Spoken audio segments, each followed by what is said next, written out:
നല്ല ബെസ്റ്റ് ടൈമിലാണ് മീനു വന്നത് ഗൈസ് അങ്ങ് ദുബായിൽ നിന്ന്.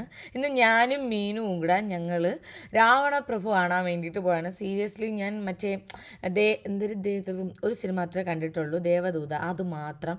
പക്ഷേ ഇത് ഗൈസ് എക്സൈറ്റ്മെൻറ്റാണ്. കാരണം ഇത് ഭയങ്കര മാസ് രോമാഞ്ചം കൊള്ളിക്കുന്ന സിനിമയിൽ ഞങ്ങൾ ഏരിയസിലാണ് പോയത്, OD1.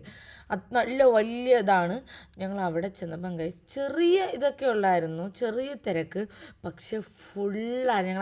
ഞങ്ങൾ നേരത്തെ എത്തി. ഫുള്ളായിരുന്നെന്ന് വെച്ചാൽ ഫുള്ളായിരുന്നു.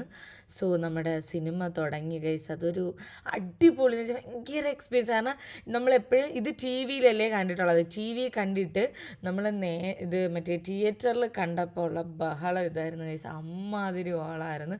അടിപൊളിയെന്ന് വെച്ചാൽ ഞങ്ങൾ എൻജോയ് ചെയ്ത്. പിന്നെ അങ്ങറ്റം വരെ ഞങ്ങൾ വിചാരിച്ച് നടന്ന് പോകാമെന്ന് ഫുഡ് കഴിക്കാൻ വേണ്ടിയിട്ട്. സോ അവിടം വരെ ഞങ്ങൾ സംസാരിച്ച് ഈ സിനിമയെക്കുറിച്ച് സംസാരിച്ച് ഞങ്ങൾ അവിടെ എത്തി. ആര്യാസിലാണേ പോയത് വെജ് കഴിക്കാൻ വിചാരിച്ച്.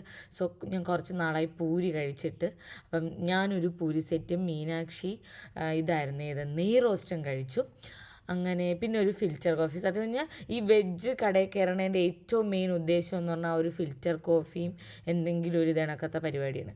പിന്നെ നമ്മുടെ വെള്ളയമ്പലത്തൊരു ഇതുണ്ട്, ഫാർമസി ഉണ്ട്. അവിടെ എല്ലാ സ്കിൻ കെയറും എല്ലാം കിട്ടും. ഞങ്ങൾക്ക് വീട്ടിലത്തെ കുറച്ച് മെഡിസിനും വാങ്ങണമായിരുന്നു. പിന്നെ ഞാൻ വിചാരിച്ചു കുറേ നാളായിട്ട് ഞാൻ നോക്കി കിടക്കണം, എൻ്റെ ലിപ്സ്റ്റിക്കും കിട്ടി. സോ ഫൈനലി ഇത്രയുള്ള ഗൈസിന് ഞങ്ങൾ വീട്ടിൽ പോകണം. അപ്പോൾ പോയിട്ട് വരാം ഗൈസ്. Touch bye bye.